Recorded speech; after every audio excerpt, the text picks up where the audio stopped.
בעצם שם נוצר איזשהו קשר יוצא דופן ביניהן. גלית הצליחה ככה לבסס איתה שהם יחסי אמון, לתת לה את ההרגשה ואת התחושה שזה המקום הבטוח שלה, שאף אחד לא שופט אותה, והיא הרגישה מאוד מאוד נוח עם גלית וטוב. אני בהחלט יכולה להגיד שהיום אנחנו קוטפות את הפירות.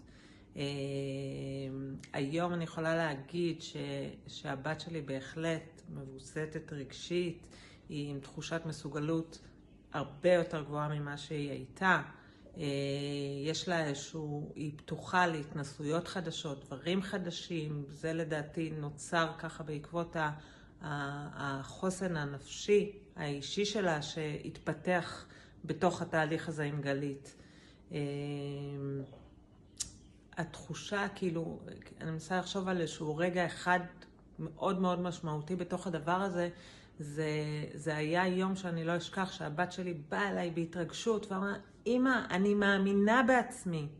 וואו, זה כאילו, בשבילי היה דבר מרגש, התרגשות מטורפת, וגם בשבילה, כי מהמקום שבו היינו לפני, וזה פשוט מדהים, באמת.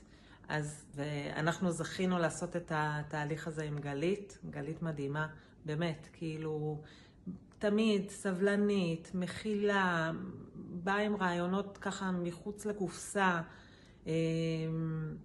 באה בכל כך הרבה בחוכמה ורגישות, ובאמת עם מחשבה כל הזמן איך לקדם את הבת שלי, לתמוך בה, באמת לעשות לה עולם פנימי טוב יותר עם עצמה. מבחינתי כל ילד זקוק לזה. אנחנו זכינו, באמת זכינו. הלוואי וכל הילדים יזכו לעבור תהליכים כאלה. תודה.